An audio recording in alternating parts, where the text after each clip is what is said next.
ओडिशा राज्य एक गांव के बाहरी किनारे पर एक पुराना खंडहर सा घर था जिसे लोग भूतिया हवेली कहते थे। उस हवेली के चारों ओर घने पेड़ों का जंगल था और वहां एक पुराना लोहे का झूला लटका हुआ था। गांव के लोगों का कहना था कि झूले पर बैठने वाला कोई भी इंसान कभी वापस नहीं लौटता। बच्चों को वहां जाने से मना किया जाता था और रात में उस इलाके के करीब जाना भी वर्जित था। इस झूले की कहानी दशकों पुरानी थी। कहते हैं कि इस झूले पर एक लड़की झूलने आई थी जिसका नाम अनामिका था। वह झूले पर झूलते हुए अचानक गायब हो गई। उसके बाद जो भी उस झूले पर गया वह या तो गायब हो गया या किसी अनजानी दुर्घटना का शिकार हो गया। गांव के बुजुर्ग कहते थे कि अनामिका की आत्मा अभी भी उस झूले से बंधी हुई है और वह किसी को चैन से झूलने नहीं देती। रवि, गांव का एक साहसी युवक, इन भूतिया कहानियों पर विश्वास नहीं करता था। उसे ऐसी बातों में रुचि भी नहीं थी। एक दिन उसने अपने दोस्तों के साथ बहस में कह दिया, यह सब मनगढ़ंत कहानियां हैं। मैं जाकर उस झूले पर झूल कर दिखाऊंगा, देखना मैं सुरक्षित लौट कर आऊंगा। उसके दोस्तों ने उसे रोकने की कोशिश की लेकिन रवि ने उनकी एक न सुनी। वह उसी रात आधी रात के समय जब पूरा गांव सो रहा था उस भूतिया झूले के पास पहुंचा। जंगल में अजीब सी सन्नाटा था। हल्की हल्की ठंडी हवा के झोंके रवि के रोंगटे खड़े कर रहे थे लेकिन उसने खुद को हिम्मत दिलाई। झूला चांदनी रात में चमक रहा था। वह जंग खाया हुआ और थोड़ा झुका हुआ लग रहा था लेकिन फिर भी मजबूत था। रवि ने झूले को देखा और मजाक करते हुए कहा, अनामिका की आत्मा, अगर तू यहां है तो मुझे रोक कर दिखा। यह कहकर वह झूले पर बैठ गया और झूलने लगा। शुरुआत में सब सामान्य था। झूला धीरे धीरे झूल रहा था लेकिन अचानक झूले की गति तेज हो गई। ऐसा लगा जैसे कोई अदृश्य शक्ति उसे झूलने पर मजबूर कर रही हो। रवि घबरा गया और झूले से उतरने की कोशिश करने लगा लेकिन उसका शरीर झूले से चिपक गया।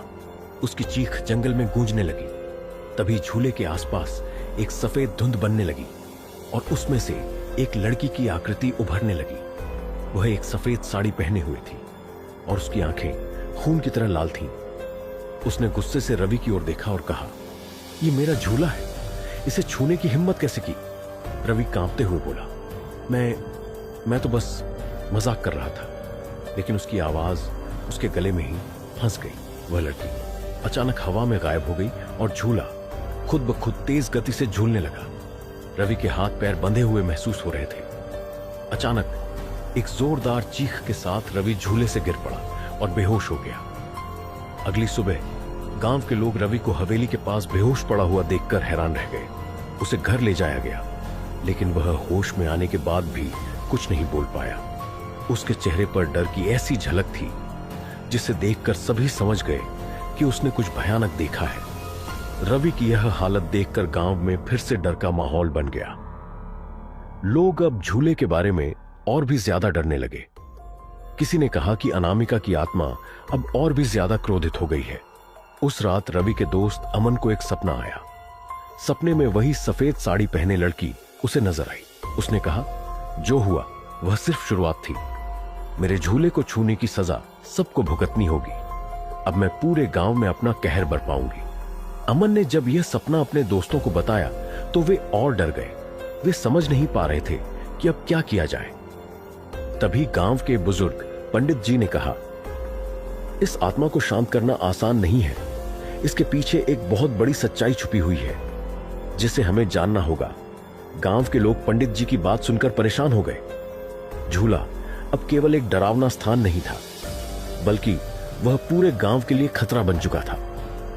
लोगों को समझ नहीं आ रहा था कि इस रहस्य से कैसे निपटा जाए।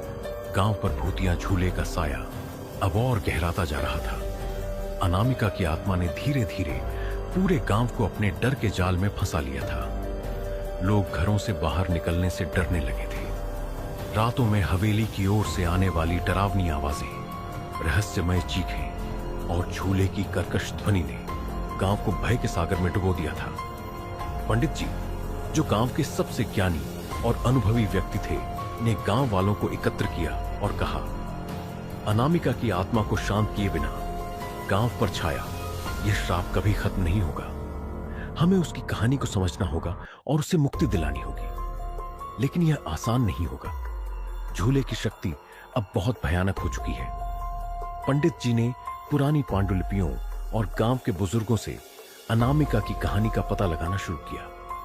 उन्होंने पाया कि अनामिका सिर्फ एक साधारण लड़की नहीं थी, वह एक गरीब किसान की बेटी थी जिसकी मासूमियत ने गांव के जमींदार को आकर्षित किया था। जमींदार ने अनामिका के परिवार को खूब सताया था और अंततः उसने अनामिका पर बुरी नजर डाली। एक दिन जमींदार ने अनामिका को हवेली के पास बुलाकर उसे अकेला पाने की कोशिश की, लेकिन अनामिका ने अपनी इज्जत बचाने के लिए वहीं के झूले से लटककर अपनी जान दे दी।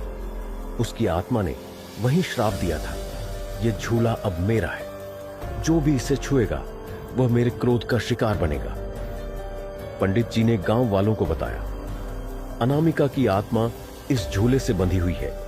जब तक उसकी आत्मा को न्याय और मुक्ति नहीं मिलेगी, तब तक गांव पर यह श्राप बना रहेगा। पंडित जी ने गांव वालों से कहा कि इस समस्या को सुलझाने के लिए पूरे गांव को मिलकर एक अनुष्ठान करना होगा। लेकिन यह अनुष्ठान बहुत खतरनाक था। अनामिका की आत्मा को शांत करने के लिए झूले को जलाना जरूरी था, लेकिन उसकी रक्षा के लिए अदृश्य शक्तियां सक्रिय थीं। रवि, जो पहली बार झूले के संपर्क में आया था, अभी भी डर और बुखार से ग्रस्त था। लेकिन पंडित जी ने उससे कहा, तुमने अनामिका की आत्मा को देखा है, तुम्हारे पास उसकी शक्ति को समझने की क्षमता है, तुम्हें इस अनुष्ठान का हिस्सा बनना होगा। रवि डरते डरते तैयार हुआ। पंडित जी ने अमन और बाकी युवकों को भी अनुष्ठान में शामिल होने के लिए कहा। सभी लोग मिलकर आधी रात को हवेली की ओर बढ़ने लगे। जैसे ही वे झूले के पास पहुंचे, वातावरण अचानक ठंडा हो गया।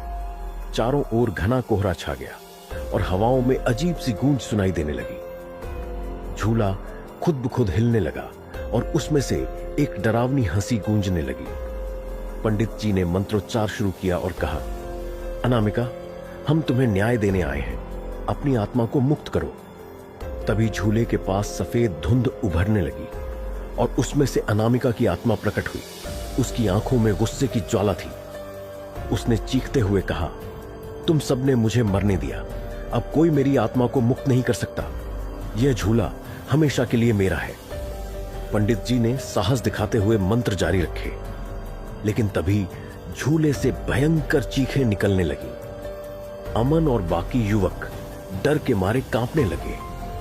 अचानक झूले से एक भयंकर झटका लगा और उसके आसपास की जमीन फटने लगी। पंडित जी ने गांव वालों से कहा, अनामिका की आत्मा को शांत करने के लिए किसी को बलिदान देना होगा। उसकी आत्मा तभी मुक्त होगी जब वह महसूस करेगी कि कोई उसके दर्द को समझता है। रवि ने साहस करते हुए आगे बढ़कर कहा, मैं यह बलिदान दूंगा। मैं अनामिका से माफी मांगता हूं। मैंने उसकी आत्मा को परेशान किया। अगर मेरी कुर्बानी से वह शांत हो सकती है तो मैं तैयार हूं। रवि झूले के पास गया और हाथ जोड़कर बोला, अनामिका, मुझे माफ कर दो। मैं नहीं जानता था कि तुम्हारी आत्मा यहां कितने दर्द में है। अगर मेरी मौत से तुम्हें शांति मिलती है तो मैं तैयार हूं। अनामिका की आत्मा ने एक पल के लिए रुककर रवि की ओर देखा। उसकी आंखों में आंसू आ गए। उसने कहा, तुम्हारी माफी ने मुझे वह सुकून दिया जो मैं सालों से ढूंढ रही थी। लेकिन झूले का श्राप इतना आसान नहीं है। यह गांव तभी मुक्त होगा जब इस झूले को पूरी तरह नष्ट कर दिया जाएगा।